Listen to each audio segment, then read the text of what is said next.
EWTN goes on location to the National Press Club in Washington, D.C. for a panel discussion moderated by Helen Alvaré on Catholic women, their faith, and religious liberty.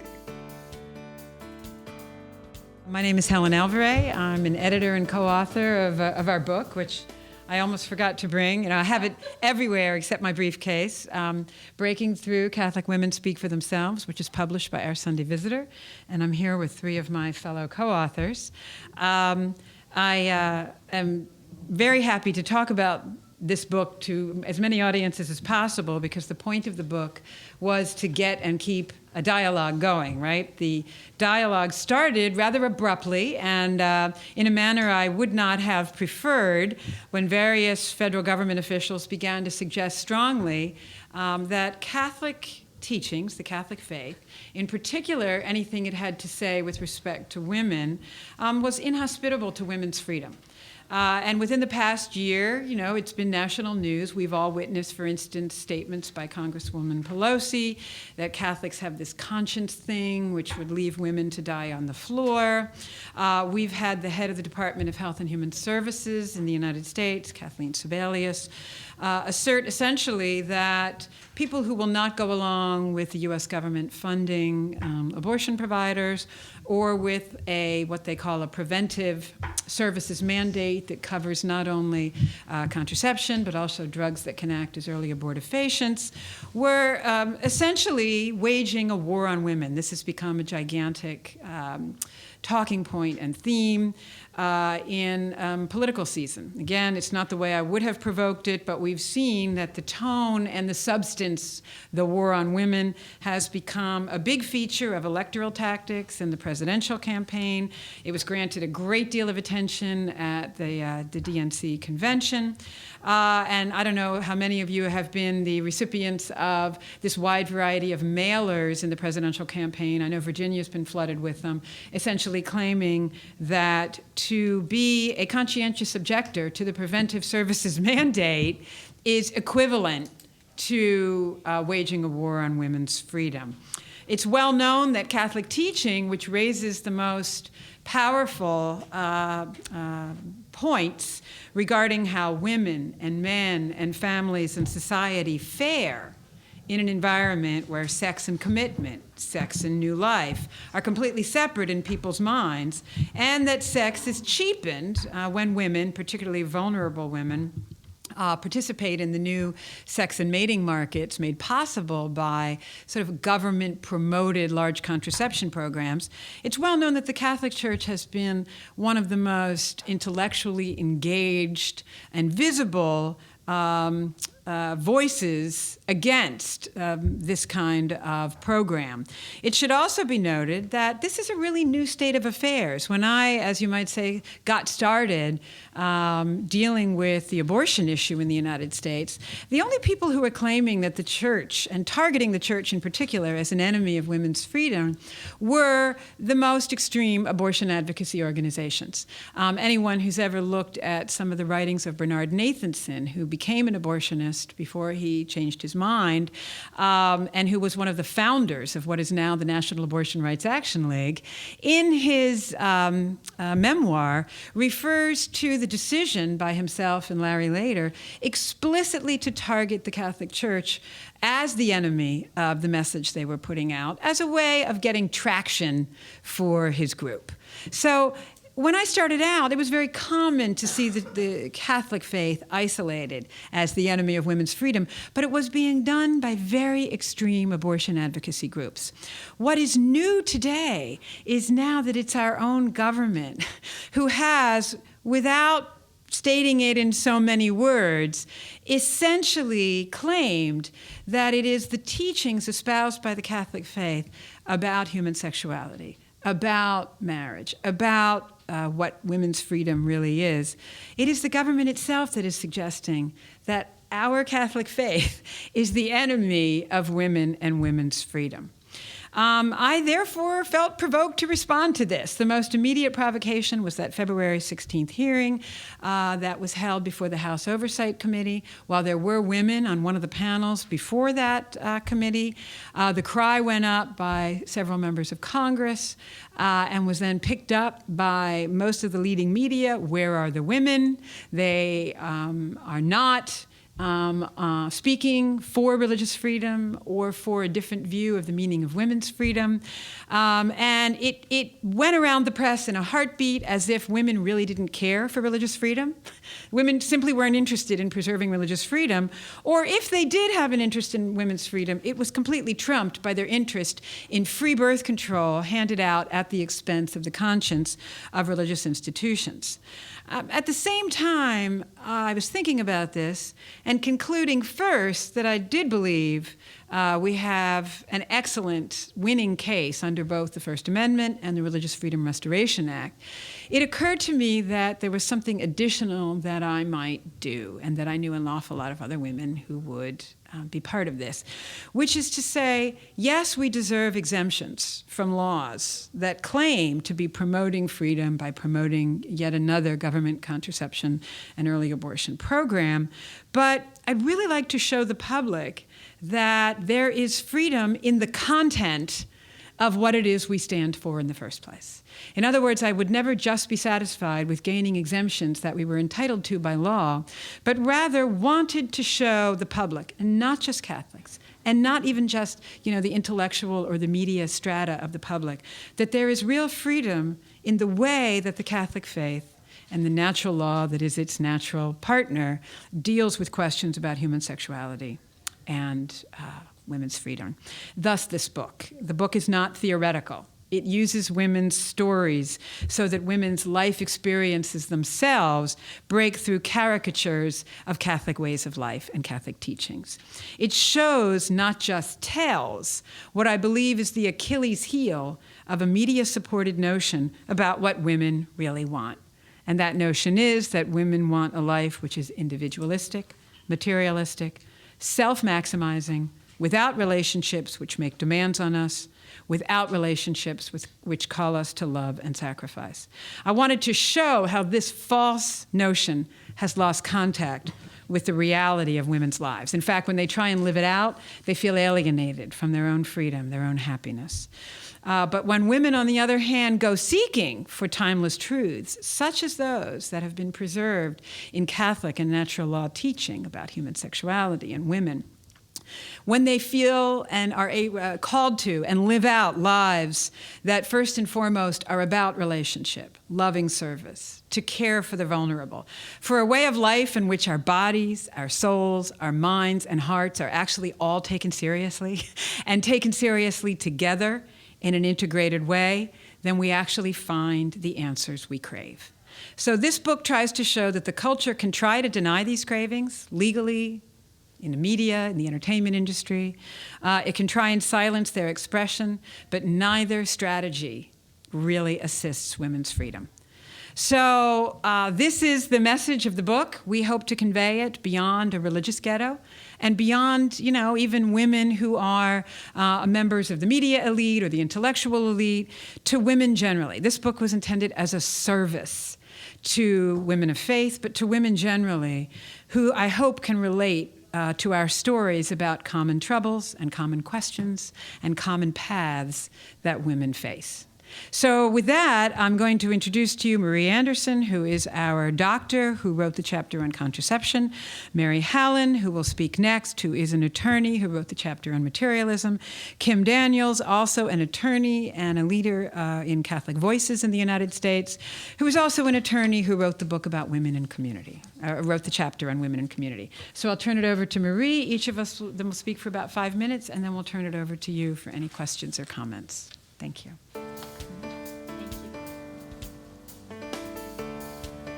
Thank you, Helen.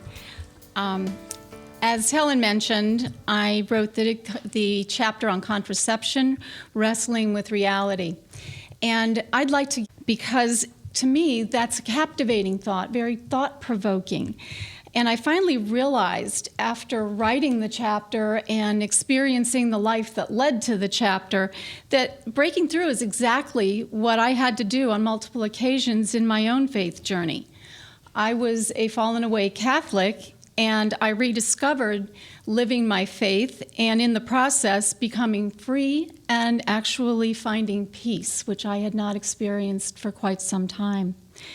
And so there are times that we all need to break free or break through. And I want to bring 3 examples to you today.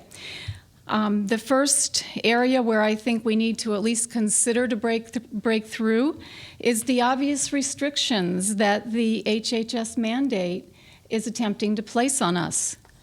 Today's popular ideology is that democracy is all about numbers.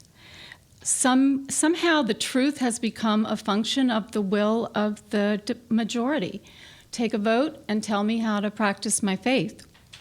To that, I respectfully say that society must honor the principle of religious freedom upon which our nation was founded. It must allow us to practice our faith in every aspect of our life, including our work.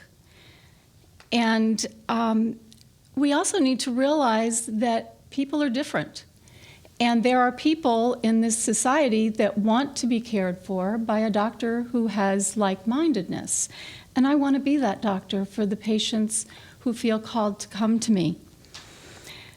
The second notion is breaking through the culture's definition of freedom. To me, freedom is the unencumbered giving of ourselves and our lives to the glory of God. Our society is confusing that with license, which means do anything you want. And I learned this mindset when I was a new doctor in my residency, and I actually bought into it. And I couldn't have been more mistaken, and I soon learned that. I was unhappy, I was restless, I had lost my purpose in life, and life was drab and gray. I studied medicine to help women, not to harm them, and I'd even taken the Hippocratic Oath, which says, "Doctor, do no harm." The culture takes sexual activity as a given, both in and out of marriage, and it offers contraception as the answer. It allows women to control their fertility, to control their bodies, to separate love and life, and free themselves in the process.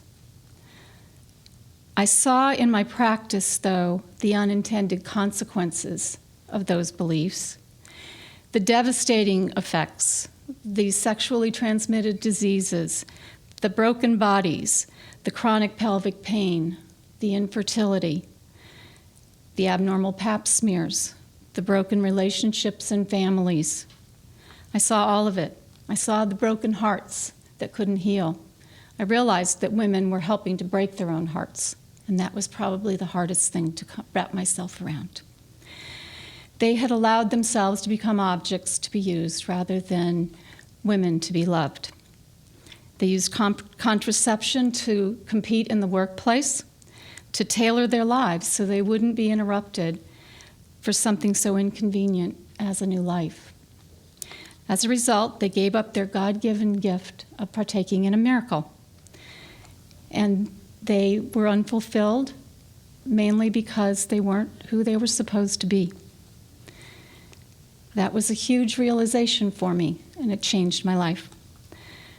The third point I want to bring up is that the culture seems to feel that the Catholic Church's ancient teachings are out of date. To that I say, what I found is the exact opposite. The Church got it right from the beginning. She knew all along that to separate love and life equals trouble. I learned this when I broke through my preconceived ideas and the message of the culture. And I realized that women must be treated with dignity in body, soul, and spirit. They must be treated as a whole. I suspect I'm not alone.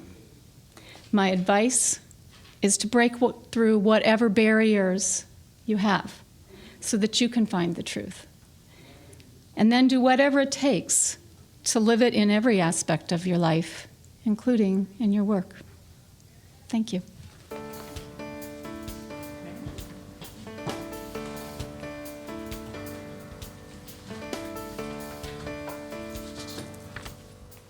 Good afternoon. Thank you all for being here to share with us some of the conversations we'd like to have about the book. My name's Mary Hallan FioRito, and I currently serve as the Executive Director of Cardinal George's office at the Archdiocese of Chicago. I'm a 25-year veteran of working for the Catholic Church as a woman. And so I was hoping to speak to you today about my own perspective of what it's like to be a Catholic woman who works for the Church. About 15 years ago, I had the privilege of attending a conference that was put on by the Becket Fund for Religious Liberty, and it was held in Prague. And I just went as a conference participant, and I was asked to go because Cardinal George was slated to give one of the keynote addresses. And at the last moment, there was an emergency in the Archdiocese that required him to remain there. And because I had already gone ahead of him and I was there in Prague, he called and said, "Would you just read my talk for me?" And I said, okay. And if you tell me how to pronounce some of the bigger words, I'd be happy to do that. So on this very distinguished panel with Marianne Glendon from Harvard and Jean Beth Gielstein from the University of Chicago was me reading the Cardinal's talk, and I managed to get through it, and then there was a time for questions. And I never assumed in a million years that anyone would ask me a question, given that I wasn't the Cardinal, I was just reading the talk. And a hand went up in the back of the room, and it was a man from Poland. It was an international conference, and he said, for your first question, "I would like to ask question to female voice of Cardinal." So when I got home, I called the Cardinal. I told him that story. I said, I kind of like that, female voice of Cardinal. Can I put that on my business cards? And he laughed, and then he said no. So my work with the Church has spanned a couple of different areas. I began by working for the Church's inner city school program called Big Shoulders, and then from there went on to direct the Church's pro-life efforts in Chicago for 7 or 8 years. Then I moved into the Chancellor's office, and then I moved from there into the Cardinal's office. So I think I kind of bring a very wide perspective of the many different things that the Church does, many of them related to women and to women's concerns. So I think I can speak with some knowledge on how the Church, in terms of how it interacts with its employees, relates to women's issues. And one of the things about this war on women that I've found particularly troubling, and I say this again as someone who spent pretty much the majority of her professional life working for the Church, is that so much of what the Church does for women is either belittled or it's ignored altogether, as if it's not a part of the world in which we live. Because when you go back and you look at the Church's history, worldwide as well as in the United States, you'll see that we really have been a consistent voice for the dignity and the equality of all women. And it still surprises me that in an era where information is so readily available, and I've seen this as I've looked through some of these war on women stories, that there's never an acknowledgement that in many countries, if not most countries in the world, the Catholic Church is the single largest educator of women. And that's something that's so often overlooked. And we know that the path to women becoming prosperous, to women becoming more equal members of society is education. That's the number one factor. And we are the single largest educator of women. And that the Church itself opened many roles to women, things like university president and hospital president, far before these were available in secular society to women. Many of them were held by women religious, but nonetheless, these were significant positions of authority and influence that were held by women in the Church far before this would have been allowed in the secular world. And that the Church actually recognizes, in writing, the right of women everywhere to full equality in public life, and as well as equal pay for equal work. And that the Church has actually called for a campaign for the promotion of women, which begins, as it has to, with a universal recognition of the dignity of women. One of my favorite quotes about John Paul, and there are so many of them, but was one said by Gertrude Mangala, who was the Secretary General to the Beijing Conference on Women, when, during the time of that conference, said about John Paul, if everyone thought like he did, we wouldn't need a World Conference on Women. And yet we have, at the same time, we have the government and we have secular society telling us that, as Helen mentioned in her remarks, the church is a great oppressor of women. And so what I think has been so interesting about working on this book project with so many other wonderful, incredible Catholic women is that it shows that we're not anomalies, that Catholic women who live out their faith, who are proud of the church's teaching, who see the church as a friend and not as a foe, and who see its teachings as very relevant to their lives and very freeing, we're out there and we are living our faith. And it's interesting to me, when I first was asked by the late Cardinal Bernardine to take on the job as director of the Respect Life Office for the Archdiocese, I had just graduated from law school. And I had been offered a couple of other positions in working for law firms and for other directly legal venues. And I really felt God calling me to take this job working for the pro-life movement, which didn't pay very well at all, which it barely paid enough to pay off my law school loans and my rent. And I remember when I decided to take the job, again, passing over some more lucrative opportunities, telling some of my classmates from law school. And I would either get sort of just a blank sort of look with no comments, or I'd get something like, congratulations? It was like a question, like they didn't know what to say. And now, 20 years later, as I see some of my friends struggling because they cannot, working in big firms, balance their motherhood with their careers. It's too hard. The business world demands too much of it. And I feel like, as a woman who now I've gone on to have 3 children, the church understands my vocation as a mother is as important as my vocation as a church worker. And now I have my friends, instead of the puzzled congratulations, now I do pretty regularly get calls from law school classmates and from colleagues saying, how do I get a job like yours? How do I get a job that, trust me, doesn't pay a lot, but it means something? How do I find work like that? And so I think that says an incredible amount for the church and for the way in which we make a difference in the world, and we make a difference in the lives of women, far from suppressing them.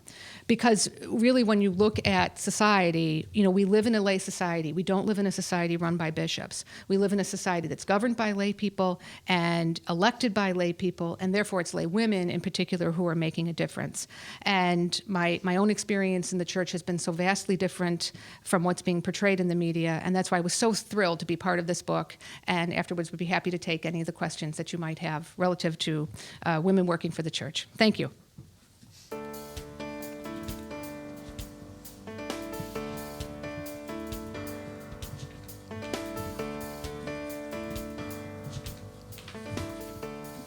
My name is Kim Daniels. I'm director of Catholic Voices USA, which is an organization of lay people who know and love our faith, who are out there to make the church's case in the public square. I'm also a religious liberty attorney and a mother of 6 school-aged children. And my chapter in the book is about something a little bit different. We've been talking about political issues and about women in public life in general. And I'd like to step back from that and talk a little bit about the actual public square where we actually live every day. And my idea is that it's very important to rebuild culture, that at the end of the day, the questions we're talking about, while very important, are rooted in an idea of culture that we as Catholic women need to focus on rebuilding. It's not necessarily legislation or court cases that will ultimately make the difference, although those are very important. The idea is that we need to rebuild an idea of culture as a set of shared habits and understandings and affections rooted in a particular place, giving a particular shape to family, to friendship, and to daily living. Here's what I'm not going to talk about. This isn't a Jeremiad against the awful culture that we live in.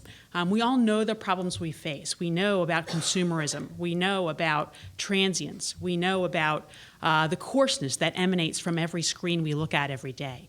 And our job is to counter those things, is to counter the transience with rootedness. Our job is to counter the coarseness with self-giving love, and to counter the materialism and consumerism with simplicity.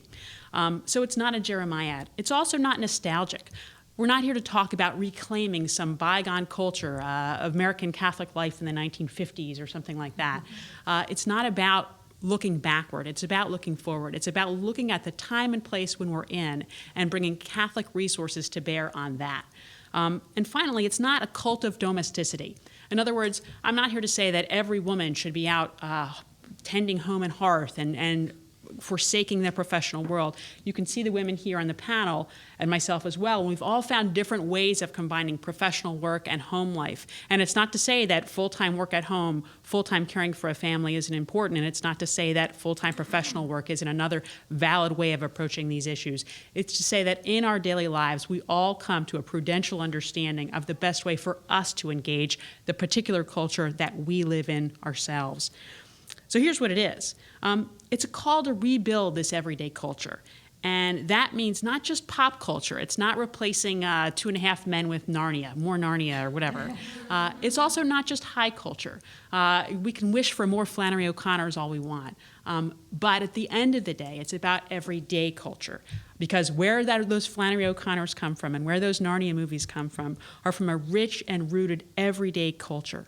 And so how do we build that as Catholic women in particular? Well, first of all, we talk about family.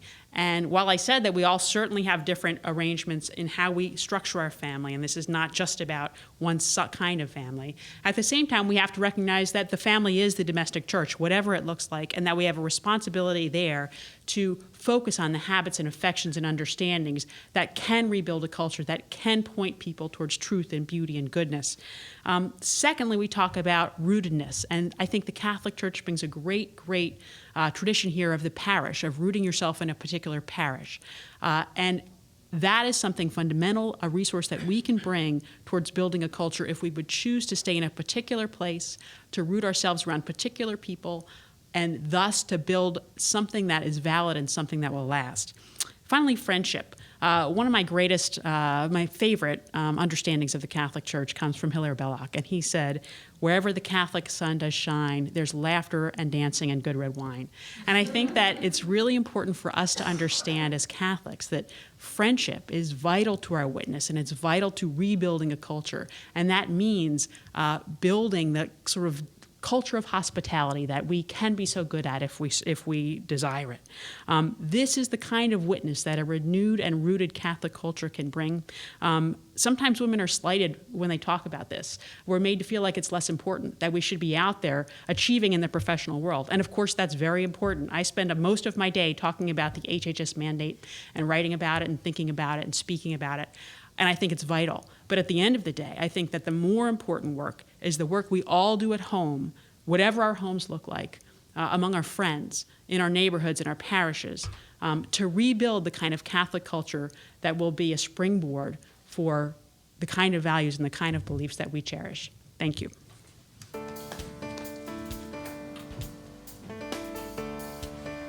All right, so you can see that we're not about something small here. We actually are trying to sort of make visible something that is beautiful and attractive about a life of a Catholic woman, so that in the future our options are not give us an exemption from a rule that you claim will end discrimination and inequality so that we can discriminate and make people unequal. Is that what we're saying for? No, that is the way the current calculus is set up. The laws are proposed that claim to be all for women's equality, and they say, well, if you want to exempt yourself from that requirement, you can. And we're saying, no, you don't even understand the nature of the human person, the woman, the religious woman, the nature of the human person. It's a large project, but we think it's the long-term project that has to be done. So with that, we'll cease our remarks here and be happy to take any questions or comments that you have. Yes, hi. Thank you. Have you considered, since it is a long-term project and a large project, have you considered that in the long run you need to be not just about the Catholic vision, but about all the biblical faiths? Because the vision comes from the Bible. Yes. It isn't exclusively Catholic. Right. And the fights ahead, the fight over HHS is nothing compared to the fights down the road. Right. That I'm sure you've thought a lot about. Yes, and I'll reply with a couple of points, but you keep going. Yeah, I mean, I can see that to speak from your own experience means to speak from a Catholic, specifically Catholic point of view. And I see all the virtues of that. But in the long run, it is important to acknowledge that it's a biblical vision that Jewish women share, that Bible-based Protestants share, Right. and that America was founded on? Several responses, and then please feel free to add. One is, I absolutely agree. We had to start somewhere, and because the HHS mandate provoked this question about what 98% of Catholic women are doing, or what Catholic women really think, or who's speaking for Catholic women, that certainly did get us started on this particular path. When I co-authored with Kim a letter to the White House, Secretary Sebelius, et cetera, on the preventive services mandate, we put it out there and found many women of many faith, and including no faith, secular humanists, signing on. The other thing to point out, it's been my experience, I worked for the USCCB in the late 80s and the 90s, for the first time joining together on Supreme Court briefs with Baptists, evangelicals, Agudath Israel, et cetera. These issues brought us together. In my own family, members who were Protestant were very excited to see this happening, and it wasn't surprising that it occurred around these issues, because these were the issues in the crosshairs, where all people of faith found something together. It's also the case, I can see in my own experience as a professor at George Mason University, which is a state school, where I have this gorgeous representation of students from every faith and no faith, that there is an attraction to the ideas and the attraction to the notion of religious freedom as something that is threatened and we all better band together on. I like increasingly, and I've put this in fact sheets that we have up at the Women Speak for Themselves website, it pointed out that internationally, no matter what your religion, countries that respect religion generally also have the best record on women's rights. And women of all faiths place religious freedom very high in their hierarchy of values. So I completely agree with you. One has to start somewhere, and we did. And I know many women of other faiths who are not only with us, but want to take this project further. So yes. And anyone, Kim, yeah? I completely agree with that. And as you know, when we talk about culture, many social critics have talked about the importance of the holy in building a robust culture. So from Christopher Lass to Robert Ballard to many, many others. And when you talk about building a robust culture, you talk about interweaving everyday life with something holy. We have a particular perspective on what that holiness looks like. But obviously there are many thick, robust cultures that do reflect holiness as well. And those are the cultures, wherever they spring, wherever they are rooted, that will build the kind of culture from which we can have the values and beliefs that we all share come forward. I'd like to add one final note. You all have been so eloquent in stating what we find in our office every day. I work in an OB-GYN office where we don't provide contraception or sterilization or abortion. And we find that many different faiths are attracted to our office, and they are very open to what we do. They come to us because of the way we practice. And honestly, I think that they put themselves in our place and say, there, but for the grace of God go I. If your religious freedom is not being respected, what is to make me think that mine will be? So.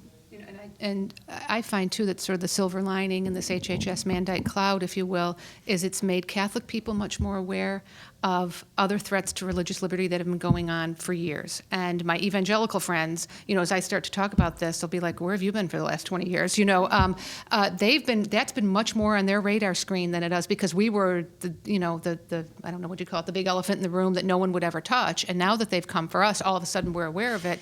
But my evangelical friends will say, no, there's the first grader that was told she couldn't sing at a school pageant because her song mentioned Jesus, and it was a public school, and she was told, no, you cannot participate. There's the Amish men in Ohio who were told you cannot drive your buggies unless you put these government-mandated stickers on them. So it's made me, as a Catholic, much more aware of some of the other things our brothers and sisters of different faiths are facing. And so I think what it's done is to elevate the awareness of everybody, that if all of our religious liberty is not protected, then none of us are protected. So, and if you think about this, we have a book coming out through the Witherspoon Institute up at Princeton on religious institutional freedom. Religious freedom, and our joint working on it, is a vehicle for assimilation in the United States. It's a vehicle for peace, a vehicle for reduced social tension.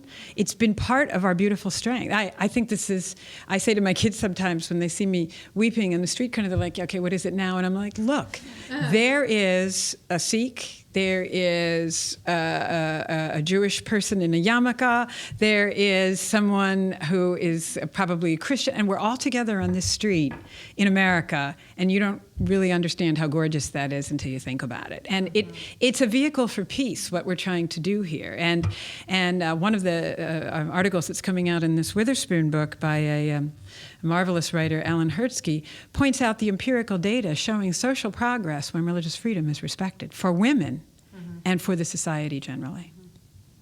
So that was a long answer, but a good question. Anyone else have any comments or questions? Yes, hi. Jillian Roberts from the Medill News Service. I'm curious what your... Medill, Northwestern. Yeah. Yes, welcome. Just around the corner. Yes, yes. Yes, I'm from Chicago as well. Cool. We'll talk later. I'm curious what your reaction is to the USA Today report this morning on the front page that Romney is actually polling in the swing states higher among women, and how that impacts your campaign, your book. Well, as I mentioned earlier, we don't have a political message. It turned out, and this happens with a lot of issues, political seasons bring out issues. If you want to speak and be heard, it's the time to speak, even though your aims are not political or partisan aims.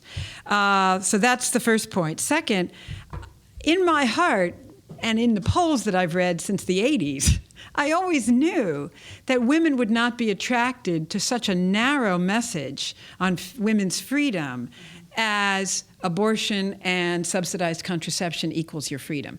The Kaiser Family Foundation put out a study, and I think it was repeated, I forget who wrote the article in the Washington Post, Kathleen Parker maybe, very recently, showing that only 1% of women rank these, reproductive rights, as they frame it, issues, as the issue that is very important to them in an election. I didn't really understand jumping onto these issues and actually believing you were going to make headway politically with them. We always knew that women polled somewhat more pro-life than men, and in particular, women who are not privileged, without privileged educations or incomes, poll more pro-life than other women. So we knew that, and we also knew that the message which was being put out in this particular political season, which was very strident on abortion, and with regard to contraception, it wasn't just that it would be available. Obviously, it's available, it's legal, it's not very expensive. All of that has been and will remain the case.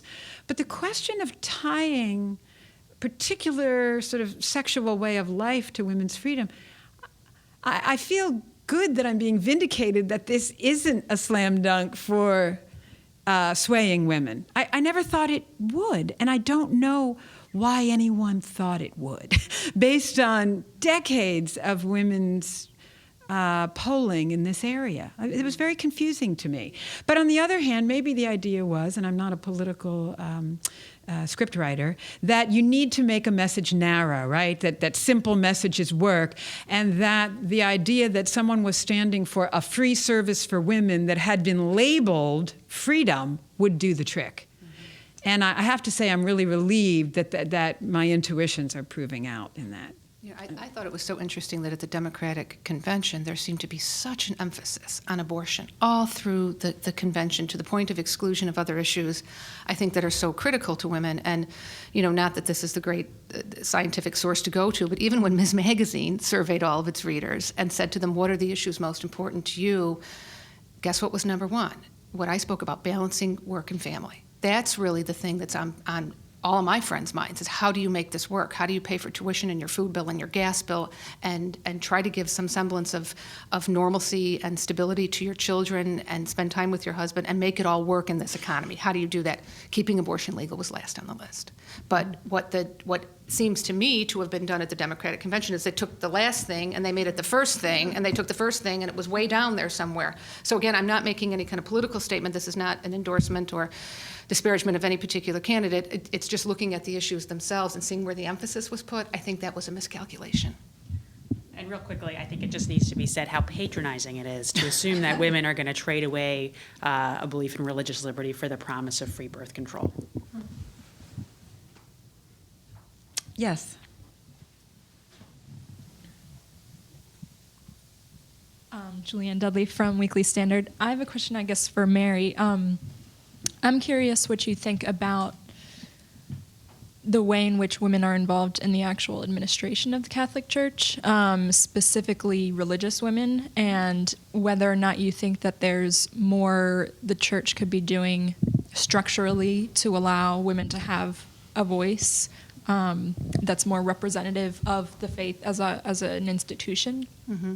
I mean, I think women already do in incredible ways. I don't think a lot of it's seen, but I'm just thinking sort of our department directors at the Archdiocese, and at least half of them are women. There are women in all sorts of incredible positions of influence, not only in different diocesan offices, but at the conference, and Helen could speak to that. We manage budgets for the church. We help to prepare statements for the church. I think a lot of times people confuse the hierarchical structure with the church with women not having a voice, which simply isn't the case. Women have a voice. I suppose I mean more like in the public sphere, you know what I mean? Because like you were saying, you were sort of the female voice of the cardinal. Yeah.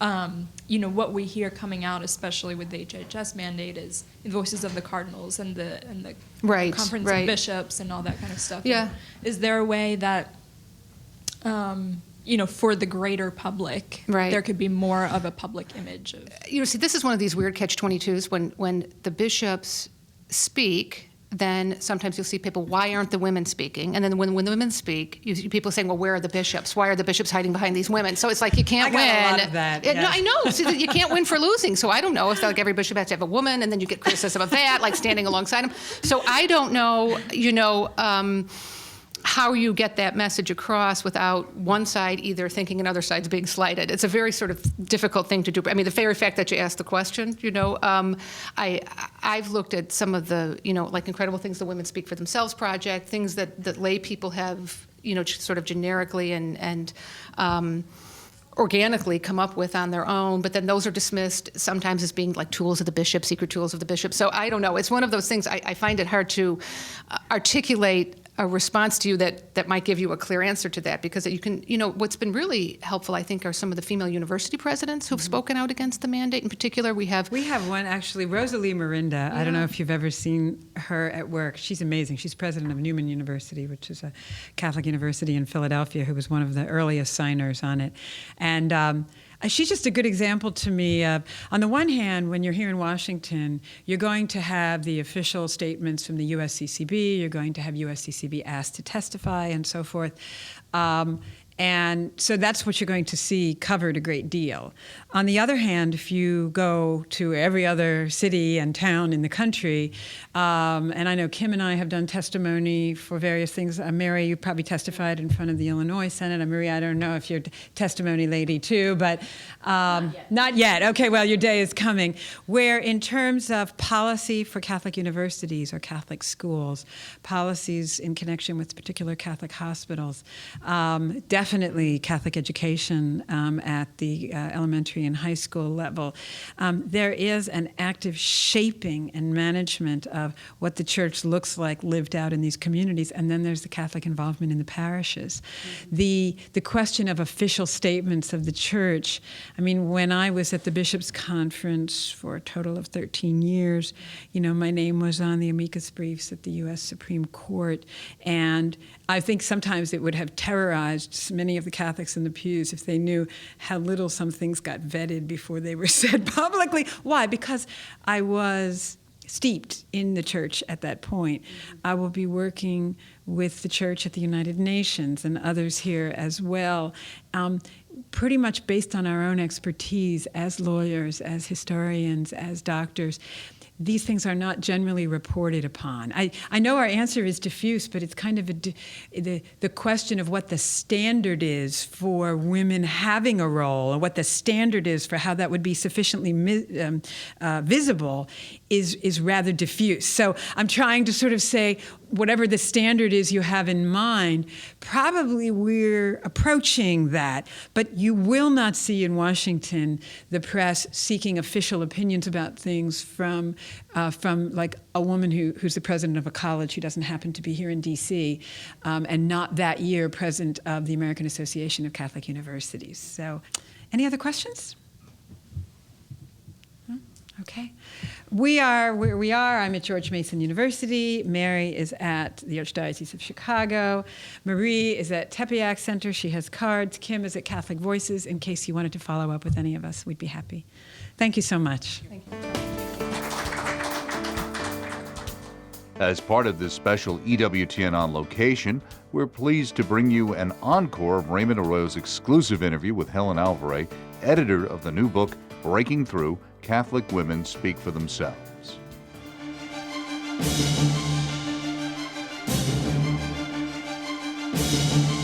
Welcome back to The World Over Live. My next guest is an associate professor of law at George Mason University and has previously served as the U.S. Bishop's or at the U.S. Bishop's Pro-Life Secretariat. She's a consultant to the Vatican's Pontifical Council for the Laity and a leading voice on pro-life and women's issues. Her upcoming book, Breaking Through, Catholic Women Speak for Themselves, hits bookstores on my birthday on September 20th. Joining us on set is Helen Alvaré. Helen, great to have you back. Now, let's start with the news story that really grabbed my attention when I saw the book land on my desk. Helen Gurley Brown and Nellie Gray died this week, both near 90 years old, rather. What is, compare and contrast the two lives. Who will be most remembered, do you think, 10 years from now? Well, I hope that it will be Nellie Gray, who was a person who proved what a lot of women are always asking me about. What could I do that could possibly make a difference on an issue this big? And Nellie's answer was, well, let's get a permit. Let's call some people. Let's get some buses to come into Washington. And before you know it, with those discreet and non-glamorous steps, she builds the place where the pro-life movement comes and remembers every year at the annual March for Life that we are not alone, that we have young people replacing those of us over 50 every day, that we are positive, we are happy warriors, and that we will ultimately win. She built that. And then, of course, on the other matter... Helen Gurley Brown, sex and the single girl, her philosophy of, you know, use your sexuality to get ahead in the workplace, enjoy yourself, and the line I saw this week in one of the obits, which one hardly hopes to find in your obit, look hot and the rest will follow. Right. Well, you know, I tried to read some nice things that Mrs. Brown's friends had said about her on her death, to think charitably about how she had been kind to young journalists. But of course, what we will really remember, what we all know, was the message she sent out to women that you are your body, that use it as a thing, separate sex from your person, from your life, from love, from building a relationship with a man or from building a relationship with a child. And I think you can say that what she's done we see everywhere. But in my view, the place you see it the most is even more destructive than anyone imagined. You know, women like me, women who got a chance to go to college or get a career and get married in our 20s and so forth, we kind of saw through that as junk, as the path to stupidity and never getting anywhere really worth getting. But I think it's vulnerable women who suffer most. I think it's immigrants, it's the poor, it's those who don't have chances, who buy into her philosophy and who lose the most. Let's talk about that. We're seeing this, I mean, everywhere you look in the culture, whether it's 50 Shades of Grey, which we were talking about before the show, or the covers of Cosmo and some of these women's magazines. It really is about objectifying women. And it seems women are embracing this idea of being objectified. I know. I'd like to apologize on behalf of women, but maybe some of them don't want to be apologized on behalf of. I gave a talk at the Vatican on this issue a couple of years ago, and you know, it seems terrible, right? You're breaking the sisterhood to critique other women for doing this, but in fact, a bad choice is a bad choice. And every time that we recreate original sin, you know, in our modern version of it, by just becoming a thing that is to be dominated or wanted, not for our whole person, but just for our body, in the end, even if you get short-term satisfaction out of it, it's the path not to freedom, but to a lot of misery. Talk to me for a moment about this ad. I'm going to show this to you. This is an ad being run now in the political season. There are many like it. I want you to unpack the thinking behind this ad, not the political content one way or the other. Roll the ad. I've never felt this way before, but it's a scary time to be a woman. Mitt Romney is just so out of touch. Mitt Romney opposes requiring insurance coverage for contraception, and Romney supports overturning Roe v. Wade. Romney backed a bill that outlaws all abortion, even in cases of rape and incest. There's so much we need to do. We need to attack our problems, not a woman's choice. I'm Barack Obama, and I approve this message. What's happening there? What's the mindset that this is playing into among women? Right. It's the same mindset we've seen in the movement for abortion from the 80s and 90s in particular. I am not free unless it is possible for, and the very first thing they state, it's not, I'm poor, I can't get an education, I can't find a job, I can't find a good marriage that's stable, I'm not able to become a mother. It's none of the things that actually are markers of happiness and freedom in the average woman's life. It's, I'm not free and I'm scared because the government won't buy me something that's available everywhere in the country. Which thing will make sure that I can have sex without maybe any kind of commitment from the man and definitely without a child? And I'm not free unless I can have sex without relationship, either relationship with another man or a relationship with a child. To note contraception and abortion first, and government supplied as the sine qua non, the main thing about women's freedom is to suggest a view of women that is incredibly sexist and says basically, if you're not just like a man, sex without children, and if you don't want to be promiscuous, then you're not free. I think that will fit into some grooves of people who already have bought into that kind of feminism. But the average woman will be going, huh? Why isn't this about jobs or education or taking care of my family? I want to talk about your new book. It's called Breaking Through: Catholic Women Speak for Themselves. Now, did someone steal their voice before this? Yes. What happened? I don't know if you remember in February when they had the first hearing in Congress in response to the contraception and abortion mandate that ad was about. The claim was, where are the women? The first panel had all men. The second panel had some women on it. But pro-abortion and pro-mandate members of Congress said, women are all on our side, and you don't have any women on your side. That day, I got really angry. I wrote an open letter. I came on your show. By the time I came on your show, we'd had a couple thousand women sign on just by friendly emails to one another. We're now over 31,000 women, and we haven't even tried. Can I tell you? This is women saying to other women, oh my gosh, someone's going to give us a forum. We have a Facebook page. We ask them to do things by email. We get our chance to speak. And then this led to the idea that all of these issues about which particularly the government at this moment at the federal level is saying that women could not possibly agree with their faith on, all these issues on which they're claiming that women should be stomping out of the church over, it's exactly the opposite. These are exactly the brave stands and the stands that see women as a person that are the reason women are staying in the church. And I needed to have that said. And these are 9 women you chose. Well, where did you get these 9 women from? Who are these 9 women? They are women who I knew were already grappling with these neuralgic questions. I knew they were smart and could write. I knew they were neither smug nor triumphalistic about their faith. They had actually struggled with these questions and could relate to other women who didn't have it easy either. I knew they were women who could work under unbearable deadlines and still love me in the morning because I needed this out during this media cycle about women. And so I knew some of them through their writing. I had known some of them professionally, some of them personally, and got this going in a huge hurry. Tell me, in the book you write about the disconnect, the separation of sex and babies, and how toxic that can be to a culture, and particularly to women. I know this is the 3rd, 4th, 5th, 6th, and 7th rail, okay? Believe me, I know this as I'm about to say it.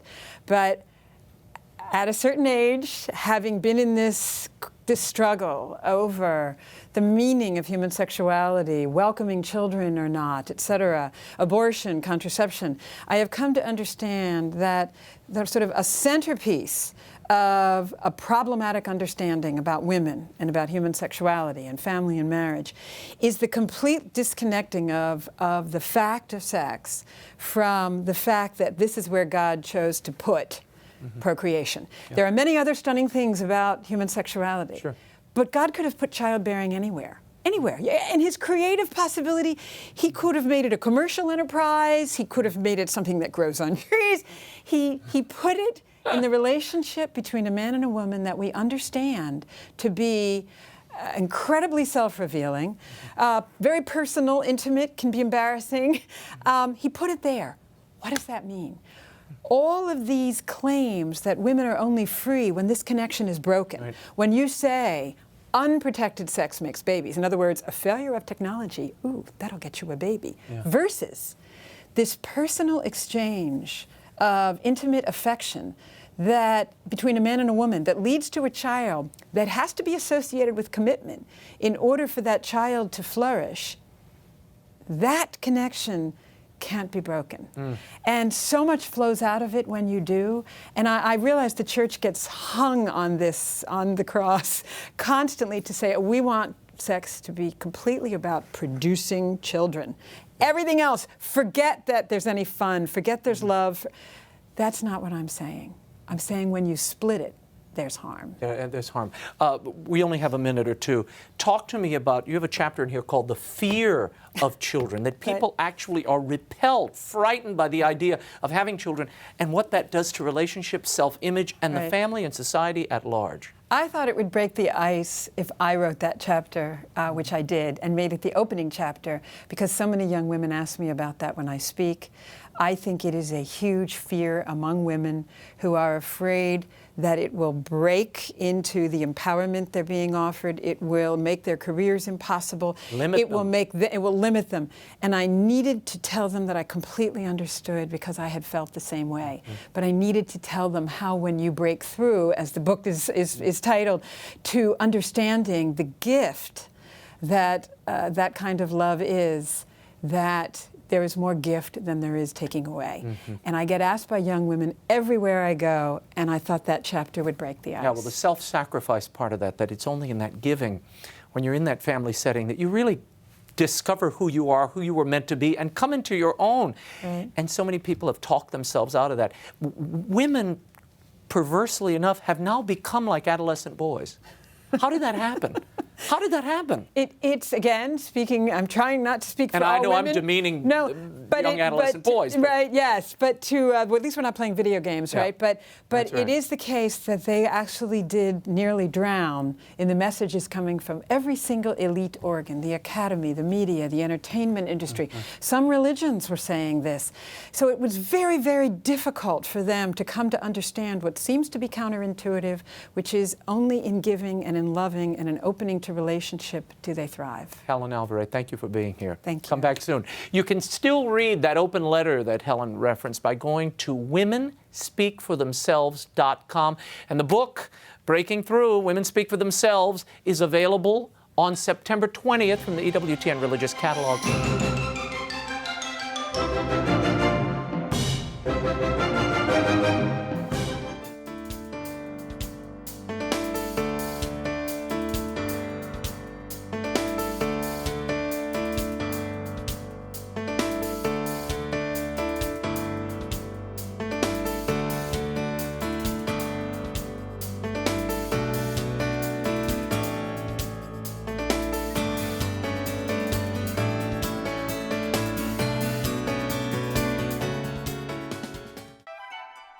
Breaking Through, Catholic Women Speak for Themselves, edited by Helen M. Alvaré, is available through the EWTN Religious Catalog 24 hours a day, 7 days a week.